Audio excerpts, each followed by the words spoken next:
Hello everyone, आप सभी कैसे हैं और मैं आशा करता हूं आप लोग ठीक होंगे। तो गाइस, जैसे कि आपको पता है कि हम लोग एसएससी जीडी एग्जाम्स को फोकस करते हुए 10 महत्वपूर्ण प्रश्नों को सॉल्व कर रहे थे। उसी श्रृंखला को हम लोग आगे बढ़ाएंगे और आज 8वां प्रैक्टिस सेट हम लोग सॉल्व करेंगे। तो गाइस, अगर चैनल पे आप लोग नए हैं तो चैनल को सब्सक्राइब कर लीजिए और वीडियो को लाइक ज़्यादा से ज़्यादा करें और शेयर ज़्यादा से ज़्यादा करें, ठीक है। गाइस, अगर आप लोग एक भी लड़के को अगर आप लोगों ने वीडियो शेयर कर दिया और वो एक को शेयर कर देगा तो ऐसे बहुत शेयर हो सकते हैं, ठीक है। तो गाइस, अपनी आप लोग जिम्मेदारी निभा दीजिए, मैं अपनी जिम्मेदारी बखूबी निभा रहा हूँ, ठीक है। तो चलिए हम लोग ज़्यादा देर ना करते हुए सीधा अपने टॉपिक पे आते हैं। देखिए, एक मोटिवेशन मैंने स्टेटस यहाँ पे आप लोगों के लिए रखा है। क्यों डरते हो, जिंदगी में क्या होगा? क्यों डरते हो, जिंदगी में क्या होगा? जो भी होगा तजुर्बा ही तो होगा मेरे लाल, जो भी होगा तजुर्बा ही तो होगा। डरना नहीं हम लोगों को। डरोगे तो फिर क्या होगा? डर जो होता है ना, वो आदमी को पहले ही मार देता है कुछ करने से पहले ही। तो हमें डरना नहीं है, हमें बस कर्तव्य करते रहना है और आगे बढ़ते रहना है, ठीक है। तो चलिए अब हम लोग बात करते हैं अपने पहले प्रश्न की और पहले प्रश्न के बारे में देखते हैं पहला प्रश्न क्या लिखा हुआ है, ठीक है। तो देखिए, पहला प्रश्न आपके सामने स्क्रीन के सामने और आप लोग पढ़िए और इसका जवाब दीजिए, ठीक है। तो देखिए क्या लिखा हुआ है और आप लोग क्या जवाब दे सकते हैं इसका, यस या नो। कृषि तथा ग्रामीण क्षेत्रों को वित्त पोषण करने वाली एक केंद्रीय या शीर्ष संस्था कौन है? आप लोगों को जवाब आना चाहिए कमेंट बॉक्स में। जल्दी से आप लोग पढ़िए सवाल और जल्दी से जवाब दीजिए। पहला ऑप्शन कह रहा है सिडबी, दूसरा कह रहा है नाबार्ड, तीसरा कह रहा है आईएफसीआई या फिर चौथा है एग्जिम बैंक। क्या लगता है आपको इसका क्या करेक्ट आंसर हो जाएगा? कृषि तथा ग्रामीण क्षेत्रों को वित्त पोषण करने वाली संस्था यहाँ पे पूछ रहा है, तो लालो यहाँ का आंसर होने वाला है तुम्हारा नाबार्ड। जो नाबार्ड है ना, ये मुख्य रूप से ग्रामीण क्षेत्रों का वित्त पोषण व इनके विकास करने के लिए ही बनाई गई थी। जो तुम्हारी नाबार्ड है, ठीक है, नाबार्ड जो तुम्हारी है ये अन्य बैंकों को पैसा देगी और जो बैंकें हैं बैंकों को ये निर्धारित कर देती है कि आप लोगों को 40% या फिर 50% पैसा कृषि क्षेत्र के लिए देना है। तो ये वाली बैंकें जो हैं वो उन्हीं व्यक्तियों को देंगी जो कृषि क्षेत्र से जुड़े होंगे। तो कृषि क्षेत्र को वित्त पोषण करने का काम कौन करेगा? नाबार्ड करेगा। अगर नाबार्ड का मैं फुल फॉर्म पूछ लूँ तो क्या होता है? तो नेशनल, ठीक है, नेशनल, यहाँ पे एनए से हो जाएगा नेशनल, एस बी से हो जाएगा बैंक ऑफ रूरल डेवलपमेंट, ठीक है, national bank of agriculture and rural development. क्या हो जाएगा? National bank of agriculture and rural development, इसका फुल फॉर्म हो जाएगा। इसकी स्थापना 1982 में की गई थी। कब की गई थी इसकी स्थापना? इसकी स्थापना 1982 में की गई थी और इसकी स्थापना 1982 में करने के साथ साथ ही ये पूरे भारत में सबसे बड़ी बैंक हो जाएगी, सबसे बड़ी संस्था हो जाएगी जो वित्त पोषण का काम करती है ग्रामीण क्षेत्रों में और कृषि से जुड़े हुए, ठीक है। तो अब हम लोग बात करते हैं इसके एक्सप्लेन की और इसके एक्सप्लेन में देखिए मैंने आप लोगों के लिए क्या क्या रखा हुआ है। तो गाइस, इसका एक्सप्लेन देखना आप लोगों के लिए बहुत ज़रूरी है। देखिए, राष्ट्रीय कृषि और ग्रामीण विकास, ये इसका फुल फॉर्म हो जाएगा। बैंक जिसे नाबार्ड के नाम से जानते हैं, ये मुंबई या महाराष्ट्र में स्थित है, ठीक है। जो एक शीर्ष बैंक है जो कृषि एवं ऋण से जुड़े क्षेत्रों में काम करती है, ठीक है। इसकी स्थापना जो है वो 12 जुलाई 1982 को की गई थी और इसका हेडक्वार्टर जो मुंबई है, महाराष्ट्र में स्थित है। इसका हेडक्वार्टर कहाँ स्थित है? तो आप लोग बताओगे मुंबई महाराष्ट्र में इसका हेडक्वार्टर स्थित है। 12 जुलाई 1982 को इसकी स्थापना की जाती है, यानी कि नाबार्ड की स्थापना 12 जुलाई 1982 को की जाएगी और इसका मुख्यालय मुंबई महाराष्ट्र में स्थित है। अब हम लोग बात करते हैं नेक्स्ट क्वेश्चन की। तो गाइस, आप लोग को पहला क्वेश्चन समझ में आ गया हो तो वीडियो को जल्दी से लाइक कर दीजिए। देखिए दूसरा क्वेश्चन क्या लिखा हुआ है, वे आदर्श हैं। यहाँ पे आप लोगों को ये इन 4 ऑप्शनों में कोई एक ऑप्शन को यहाँ पर फिल करना है। वे आदर्श हैं जिन्हें राज्य को नीतियों का निर्माण करते समय ध्यान में रखना चाहिए। राज्य अगर कोई भी नीति, कोई भी कानून बनाता है तो उन्हें इनमें से कौन सा ऐसा वर्ड है, कौन सा ऐसा शब्द है जिसे यहाँ पर फिल करने से वो क्या कर जाएगा, वो पूरा वाक्य को सही संतुलित कर देगा। यानी कि वे आदर्श हैं जिन्हें राज्य को नीतियों का निर्माण करते समय ध्यान में रखना चाहिए। राज्य अगर कोई भी नीति बनाता है तो उसको इनमें से कोई एक, ठीक है, इनमें से कोई एक शब्द को ध्यान में रखते हुए ही क्या करता है कि राज्यों का निर्माण करना पड़ेगा। मौलिक कर्तव्य, क्या ये राज्यों को राज्यों के ऊपर थोपे जाते हैं? राज्यों का क्या राज्यों का कर्तव्य होगा कि मौलिक अधिकारों को माने? नहीं। ठीक है, तो मौलिक कर्तव्य जो होते हैं, मौलिक जो अधिकार होते हैं वो मुख्य रूप से लोगों को दिए जाते हैं। किसको? लोगों को दिए जाते हैं। गांधीवादी सिद्धांत से कोई मतलब है नहीं, समाजवाद यहाँ पर होगा नहीं, और राजनीति के निर्देशक सिद्धांतों के बारे में यहाँ पर बात की गई है। राज्य के नीति निर्देशक सिद्धांत जो हैं वो मुख्य रूप से राज्यों पर लागू किए जाते हैं, और राज्यों का कर्तव्य होता है कि इनका पालन करें, ना कि व्यक्तियों का। ठीक है, तो इसका राइट आंसर क्या हो जाएगा? इसका राइट आंसर हो जाएगा option number D is correct. अब हम लोग बात करते हैं राज्य के नीति निर्देशक सिद्धांतों के बारे में। राज्य के नीति निर्देशक सिद्धांत जो हैं संविधान के भाग 4 में उल्लेखित हैं। किसमें? भाग 4 के का में उल्लेखित हैं। किसमें? भाग 4 के का में उल्लेखित हैं, और इसका अनुच्छेद हो जाएगा 36 से लेके 51। कब हो जाएगा? 36 से लेके 51 तक संविधान के अनुच्छेद 36 से लेके 51 तक राज्यों के नीति निर्देशक सिद्धांतों के बारे में बात करता है। अब देखिए हम लोगों ने पहला पॉइंट डीपीएसपी का फुल फॉर्म होता है direct principle of state policy. क्या होता है? Direct principle of state policy. बात करें राज्यों के नीति निर्देशक सिद्धांतों के बारे में, तो इनको भाग 4 में उल्लेखित किया गया है। किसमें? भाग 4 में उल्लेखित किया गया है, और इनको आयरलैंड से लिया गया है। कहाँ से? तो इनको आयरलैंड से लिया गया है, और इसका अनुच्छेद जो हो जाएगा वो 36 से लेके 51 तक हो जाएगा। इनका मुख्य कार्य जो होता है वो लोक कल्याणी राज्य की स्थापना करना होता है, जबकि इनको न्यायालय में कोई भी चुनौती या फिर किसी प्रकार की चुनौती नहीं दी जा सकती है। BN राव समिति की सिफारिश पर इन्हें लागू किया गया था, और राज्यों का कर्तव्य होता है कि इनका पालन करें, ना कि व्यक्तियों का। ठीक है, व्यक्तियों का कोई कर्तव्य नहीं होता है कि इनको पालन करें, जबकि राज्यों का कर्तव्य होता है कि वो कोई भी नीति बनाएगा तो वो ये ध्यान में रखेगा कि राज्य के नीति निर्देशक सिद्धांतों का उल्लंघन तो नहीं हो रहा है। ठीक है, अब हम लोग बात करते हैं क्वेश्चन नंबर नेक्स्ट की।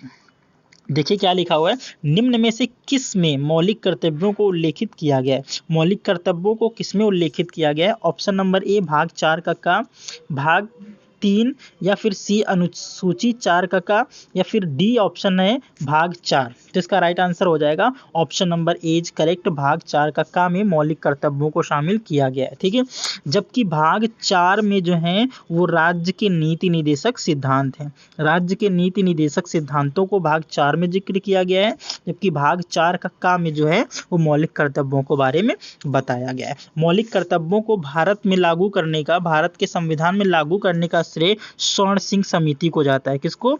डॉक्टर स्वर्ण सिंह समिति को जाता है। स्वर्ण सिंह समिति ने जब संविधान में मौलिक कर्तव्यों को जोड़ा जा रहा था, तो इसने केवल 8 मौलिक कर्तव्यों को जिक्र किया था, लेकिन 42वां संविधान संशोधन 1976 के द्वारा भारत में 10 मौलिक कर्तव्यों को लागू किया जाता है। किसकी सिफारिश पर? स्वर्ण सिंह समिति की सिफारिश पर। इन्होंने 8 मौलिक कर्तव्यों को जिक्र किया था, लेकिन 42वां संविधान संशोधन 1976 के द्वारा भारत के संविधान में कुल 10 मौलिक कर्तव्यों को जोड़ा जाता है। लेकिन एक बात और याद रखना, वर्तमान में कुल 11 मौलिक कर्तव्य शामिल किए गए हैं संविधान में। ठीक है, वो 11वां कौन सा हो जाएगा? तो 86वां संविधान संशोधन 2002 के द्वारा 6 से 14 वर्ष की आयु के बच्चों को निःशुल्क शिक्षा का अवसर प्रदान करना प्रत्येक माता पिता का कर्तव्य होगा। ये 11वां मौलिक कर्तव्य था। ठीक है, जिसे 86वें संविधान संशोधन के द्वारा जोड़ा गया था। सबसे पहले देख लीजिए यहाँ पे स्वर्ण सिंह समिति ने संविधान में 8 मूल कर्तव्यों को जोड़े जाने का सुझाव दिया था, लेकिन 42वां संविधान संशोधन 1976 में 10 मूल कर्तव्यों को जोड़ा गया, जो संविधान के भाग 4 के का में उल्लेखित है। 86वां संविधान संशोधन अधिनियम 2002 के द्वारा 6 से 14 वर्ष की आयु के बच्चों को शिक्षा का अवसर प्रदान करना प्रत्येक माता पिता का कर्तव्य निर्धारित किया गया है, और वर्तमान में कुल मौलिक कर्तव्य जो हैं वो 11 हैं। कितने हैं, तो कुल मौलिक कर्तव्य कितने हैं, तो 11 हो जाएंगे। तो गाइस अभी तक आपने अगर चैनल को सब्सक्राइब नहीं किया है तो यार प्रेस करो और बेल आइकन को दबा लेना, ताकि मेरा वीडियो जैसे ही आए वैसे ही आप तक पहुंच जाए। चलिए अब हम लोग बात करते हैं क्वेश्चन नंबर नेक्स्ट की। देखिए प्रश्न 74 हम लोग पहुंच गए हैं। वॉशिंग सोडा किसका प्रचलित नाम है? कैल्शियम कार्बोनेट को क्या वॉशिंग सोडा बोलते हैं? तो मैंने तो कभी नहीं सुना, ना आप लोगों ने सुना होगा, तो इसका राइट आंसर ये तो बिल्कुल भी नहीं होगा। सोडियम कार्बोनेट, हाँ बिल्कुल सही है। तो इसका राइट आंसर क्या हो जाएगा? इसका राइट आंसर हो जाएगा सोडियम कार्बोनेट, यानी कि वॉशिंग सोडा को सोडियम कार्बोनेट के नाम से जाना जाता है, जिसका फार्मूला होता है Na2CO3। इसका फार्मूला क्या होता है? Na2CO3 सोडियम कार्बोनेट इसका फार्मूला होता है, और इसे वॉशिंग सोडा के नाम से भी जानते हैं। वॉशिंग सोडा को अगर हिंदी में, शुद्ध हिंदी में बात करें तो इसको कहेंगे धावन सोडा। क्या होता है? धावन सोडा। और इसका मुख्य रूप से इस्तेमाल कपड़े धुलने के लिए किया जाता है। क्या करते हैं? कपड़े धुलने के लिए इसका इस्तेमाल किया जाता है। और अगर पानी है, अगर पानी ज़्यादा ठोस है, ठीक है, पानी कठोर है, तो उसको मृदु बनाने के लिए भी इसका इस्तेमाल किया जाएगा। इसके एक्सप्लेन के देख लेते हैं, इसके एक्सप्लेन के बारे में। इसे धोवन सोडा या धोने का सोडा भी कहते हैं। यह एक सामान्य लवण है जिसका जलीय क्षारीय घोल होता है, ठीक है, जलीय घोल क्षारीय होता है, इसीलिए इसका उपयोग कपड़े धोने के लिए किया जाता है, इसीलिए इसे धावन सोडा भी कहते हैं। जल की कठोरता को दूर करने के लिए इसका इस्तेमाल किया जाता है, यानी कि सूत्र इसका है Na2CO3। चलिए क्वेश्चन नंबर नेक्स्ट। निम्न में से कौन सा इंद्रधनुष के 7 रंगों में एक नहीं है? नीला, नारंगी, सफेद या बैंगनी? क्या तुम लोगों ने इंद्रधनुष को देखा है? कमेंट बॉक्स में जल्दी से बताइए यस या नो। अगर इंद्रधनुष आप लोगों ने देखा है तो उसमें बहुत सारे कलर को देखे होंगे। तो इंद्रधनुष में टोटल कलर जो होते हैं वो 7 होते हैं। कितने होते हैं? 7 होते हैं, जिनमें नीला भी होता है, नारंगी भी होता है, बैंगनी भी होता है, जबकि सफेद कलर नहीं होता है इंद्रधनुष में, ठीक है। सफेद कलर जो है वो इंद्रधनुष में नहीं होता है, इसलिए इसका राइट आंसर हो जाएगा सफेद इज करेक्ट, ठीक है। अब हम लोग बात करेंगे इंद्रधनुष में कौन कौन से वे रंग होते हैं जो इंद्रधनुष में शामिल होते हैं, ठीक है।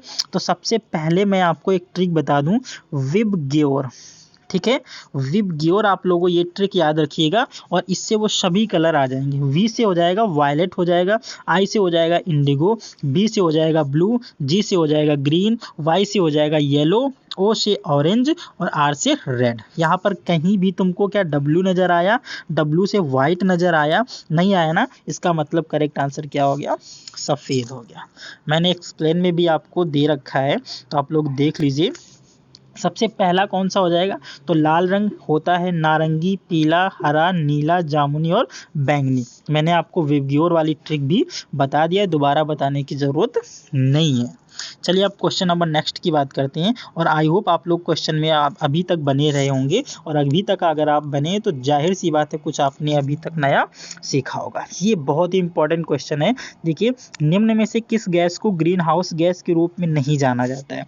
तो ऑप्शन नंबर पहला है मीथेन, दूसरा है कार्बन डाइऑक्साइड, तीसरा है आर्गन, और चौथा है नाइट्रस ऑक्साइड। तो इसका राइट आंसर हो जाएगा आर्गन। इसे ग्रीन हाउस गैस के नाम से नहीं जाना जाता है। जो ग्रीन हाउस गैसेस होती हैं वो methane, carbon dioxide, nitrous oxide, ये मुख्य रूप से ग्रीन हाउस गैसेस होती हैं, जबकि आर्गन जो है वो ग्रीन हाउस गैस नहीं है, ठीक है। तो इसका राइट आंसर हो जाएगा option number C is correct. Greenhouse गैसें ग्रह के वातावरण या जलवायु में परिवर्तन और अंततः भूमंडलीय उष्मीकरण के लिए उत्तरदायी होती हैं। इनमें सबसे ज़्यादा उत्सर्जन carbon dioxide, nitrous oxide, methane, chlorofluorocarbon, वाष्प और ओजोन आदि करती हैं। कार्बन डाइऑक्साइड का उत्सर्जन पिछले 10 से 15 सालों में 40 गुना बढ़ गया है, क्योंकि 10 या 15 सालों में जनसंख्या में बहुत ज़्यादा वृद्धि हुई है, और इसके कारण से क्या होता है, कार्बन डाइऑक्साइड का उत्सर्जन भी बढ़ गया है। चलिए अब हम लोग बात करते हैं क्वेश्चन नंबर नेक्स्ट की, और देखिए क्वेश्चन नंबर 77 है। पौधे अपनी पोषक तत्व मुख्यतः कहाँ से प्राप्त करते हैं? ये मुख्यतः लिखा हुआ है, जबकि यहाँ पर मुख्यतः होना चाहिए था, ठीक है। तो यहाँ पर आप लोग मुख्यतः लिख लीजिए, ठीक है। तो मुख्यतः कहाँ से प्राप्त करते हैं? जिन लालों का वायु के प्रति ज़्यादा प्रेम होगा उन्हें लगता होगा इसका राइट आंसर क्या हो जाएगा? क्लोरोफिल हो जाएगा, या फिर उन्हें ये लगेगा कि इसका राइट आंसर क्या हो जाएगा? प्रकाश होगा। लेकिन लालो, इसका राइट आंसर ना तो क्लोरोफिल है और ना ही प्रकाश है। इसका राइट आंसर जो है वो मिट्टी हो जाएगा। देखिए सुनना, यहाँ से मैं क्या बताने जा रहा हूँ। पौधे अपनी पोषक तत्व के बारे में बात कर रहा है। पौधे अपनी पोषक तत्व मुख्यतः कहाँ से प्राप्त करते हैं? तो क्या क्लोरोफिल से पोषक तत्व प्राप्त करते हैं? क्लोरोफिल तो है जिम्मेदार होता है ये पौधे की पत्तियों को हरा करने के लिए। कौन जिम्मेदार होगा? तो क्लोरोफिल कारण जिम्मेदार होगा। प्रकाश जो है, ये पौधे जो है प्रकाश से अपना भोजन बनाते हैं। ठीक है, प्रकाश से अपना भोजन कौन बनाते हैं? पौधे बनाते हैं। जबकि ये पोषक तत्व जो है वो मिट्टी से प्राप्त करते हैं। इसलिए इसका राइट आंसर हो जाएगा option number C is correct. ठीक है, तो चलिए अब हम लोग बात करते हैं क्वेश्चन नंबर नेक्स्ट की। क्वेश्चन नंबर नेक्स्ट देखिए 78 है। इसमें कह रहा है ओजोन होल किससे संबंधित है? ओजोन होल जो है, इसमें मैं एक बात बता दूं आपको, अंटार्कटिका है, वहां पर देखा गया 1987 में एक छिद्र हो गया था। 1987 में जब वहां से छिद्र हो गया तो ओजोन परत जो था, ओजोन परत में छिद्र होने के कारण क्या हुआ? पराबैंगनी किरणें पृथ्वी पर आने लगी। और ये सबसे पहले इंग्लैंड के वैज्ञानिकों ने देखा और उन्होंने पूरे विश्व को इसके बारे में जागरूक करने के लिए 16 सितंबर 1987 को एक मॉन्ट्रियल में प्रोटोकॉल आयोजित किया जाता है और पूरी विश्व को ये चेतावनी दी जाती है कि अगर इस ओजोन छिद्र को बंद नहीं किया गया तो पूरा विश्व एक ऐसी तबाही को देखेगा जो आज तक किसी ने देखी नहीं होगी। तो इसका किससे संबंधित है? क्या ओजोन परत में घनत्व में वृद्धि हो जाए? अगर ओजोन परत के घनत्व में वृद्धि हो जाएगी तो क्या डर रहेगा? हमें कुछ डर रहेगा क्या? ओजोन परत तो और मोटी हो गई है, अब तो किरणें वैसे भी नहीं आ पाएंगी। तो ये तो बिल्कुल गलत है भाई। अगर ये हो जाता तो ओजोन होल फिर कैसे होता? ठीक है, दूसरा देखिए, समताप मंडल में ओजोन परत की मोटाई में कमी। हाँ बिल्कुल सही है। तो इसका राइट आंसर भी क्या होने वाला है? यही होने वाला है, क्योंकि जो ओजोन परत है, ओजोन परत है, उसको समताप मंडल में पाई जाती है। ओजोन परत समताप मंडल में पाई जाती है और इसकी मोटाई में कमी हो गई थी, तभी तो छिद्र हो गया था। इनमें से कोई नहीं, ये ऑप्शन काट दो। और क्षोभ मंडल में ओजोन परत में वृद्धि, क्षोभ मंडल में ओजोन परत नहीं पाई जाती, ये तो बिल्कुल गलत है। तो इसका राइट आंसर हो जाएगा option number C is correct, यानी समताप मंडल में ओजोन परत की मोटाई में कमी हो गई थी, इसीलिए 16 सितंबर 1987 को एक मॉन्ट्रियल प्रोटोकॉल जो कनाडा में स्थित है आयोजित किया गया था। चलिए इसके एक्सप्लेन के बारे में भी हम लोग देख लेते हैं। देखिए 16 सितंबर 1987 को मॉन्ट्रियल सम्मेलन का आयोजन किया गया था। ओजोन परत में हुए छिद्र के बारे में वैश्विक स्तर पर जागरूकता फैलाने के लिए आयोजित किया गया था। ओजोन परत जो है वो समताप मंडल में पाई जाती है, जो हमें पराबैंगनी किरणों से बचाती है। पराबैंगनी किरणें जो हैं, अगर ये हम तक पहुंच जाएंगी तो हमारे शरीर में जो त्वचा है, तो इससे त्वचा का कैंसर हो जाएगा, इसलिए इसको रोकना भी बहुत जरूरी है। ओजोन संरक्षण दिवस प्रतिवर्ष 16 सितंबर को मनाया जाता है, ये भी आपको याद रखना है। चलिए अब क्वेश्चन नंबर नेक्स्ट की बात करते हैं। ये भी क्वेश्चन जो है ये भी लेखपाल की परीक्षा में आया हुआ क्वेश्चन है, तो इसको भी हम लोग देख लेते हैं। 79 देखिए, डॉक्टर राजेंद्र प्रसाद स्मृति पुरस्कार निम्नलिखित में से किस क्षेत्र से संबंधित है? क्या बैंकिंग सेक्टर से संबंधित है, क्या समाज सेवा से संबंधित है, या इनमें से कोई नहीं? इसको मैं काट देता हूं। और लोक प्रशासन से संबंधित है क्या? तो जल्दी से बताइए। इसका राइट आंसर क्या हो जाएगा? लोक प्रशासन इज करेक्ट हो जाएगा। ठीक है, तो इसके बारे में हम लोग देख लेते हैं। सरकार द्वारा भारत के पहले राष्ट्रपति की स्मृति में अकादमिक उत्कृष्टता के क्षेत्र में लोक प्रशासन में डॉक्टर राजेंद्र प्रसाद स्मृति पुरस्कार की स्थापना की घोषणा की गई है। डॉक्टर राजेंद्र प्रसाद स्वतंत्र भारत के पहले राष्ट्रपति थे। वह एक भारतीय स्वतंत्रता कार्यकर्ता, वकील और विद्वान भी थे। उन्होंने 1946 में उपचुनावों के बाद केंद्र सरकार में खाद्य और कृषि मंत्री के रूप में कार्य किया था। नेक्स्ट देख लीजिए, इनकी साहित्यिक रचनाओं की अगर हम बात करेंगे तो सबसे पहली इनको साहित्यिक रचना थी, उसका नाम है चंपारण में सत्याग्रह, जो 1922 में लिखी गई थी। इसके बाद भारत विभाजन यानी कि इंडिया डिवाइडेड, ठीक है, ये बहुत बार पूछी गई है। इंडिया डिवाइडेड पुस्तक किसके द्वारा लिखी गई है? तो डॉक्टर राजेंद्र प्रसाद के द्वारा लिखी गई है और 1946 में इसको लिखा गया था। इनकी आत्मकथा जो है इन्होंने तब लिखी थी जब इनको 3 साल की जेल हुई थी और ये बांकीपुर जेल में बंद थे, उनके द्वारा इनकी आत्मकथा लिखी गई थी और उसका प्रकाशन 1946 में किया गया था। महात्मा गांधी और बिहार कुछ यादें 1949 में इन्होंने लिखी और बापू के कदमों में 1954 में इन्होंने लिखा था। आज़ादी के बाद 1960 में इनकी पुस्तक लिखी गई थी और यही पुस्तक इनकी आखिरी पुस्तक थी। चलिए क्वेश्चन नंबर नेक्स्ट के बारे में बात करते हैं। भारत में अंतर्राष्ट्रीय श्रमिक दिवस किस दिन मनाया जाता है? और ये आज का लास्ट क्वेश्चन है और बहुत ही इंपॉर्टेंट क्वेश्चन होने वाला है। देखिए 15 अप्रैल को क्या अंतर्राष्ट्रीय श्रमिक दिवस मनाया जाता है? तो नहीं। एक मई को मनाया जाता है क्या लालो? जल्दी से बताओ। 1 मई को मनाया जाता है, बिल्कुल सही, ठीक है। तो अंतर्राष्ट्रीय श्रमिक दिवस है वो 1 मई को मनाया जाता है। इसकी शुरुआत जो है 1923 से की गई थी, यानी कि 1923 से इसकी शुरुआत की जाती है और तब से लेके अभी तक 1 मई को अंतर्राष्ट्रीय श्रमिक दिवस मनाया जाता है। देखिए भारत में 1 मई 1923 को चेन्नई से मजदूर दिवस मनाने की शुरुआत की गई थी। इसे लेबर किसान पार्टी ऑफ हिंदुस्तान की अध्यक्षता में मनाया गया था। इस बैठक को कई सारे संगठन और सोशल पार्टी का समर्थन मिला था। चलिए अब हम लोग बात करते हैं मई महीने के प्रमुख दिवस के बारे में। तो 1 मई को मनाया जाता है अंतर्राष्ट्रीय मजदूर दिवस, मैंने बता दिया आपको। 3 मई को मनाया जाता है प्रेस स्वतंत्रता दिवस। और आप लोगों से मेरा एक ये सवाल है कि आप लोग बताइए कि प्रेस फ्रीडम इंडेक्स 2022 में भारत की रैंक कितनी है? ठीक है। 4 मई को मनाया जाता है कोल माइंस डे और यहाँ पे 2 मई यानी मई के जो सेकेंड संडे होता है उस दिन मनाया जाता है मातृत्व दिवस। 8 मई को विश्व रेड क्रॉस दिवस मनाया जाता है और 9 मई को मनाया जाता है विजय दिवस।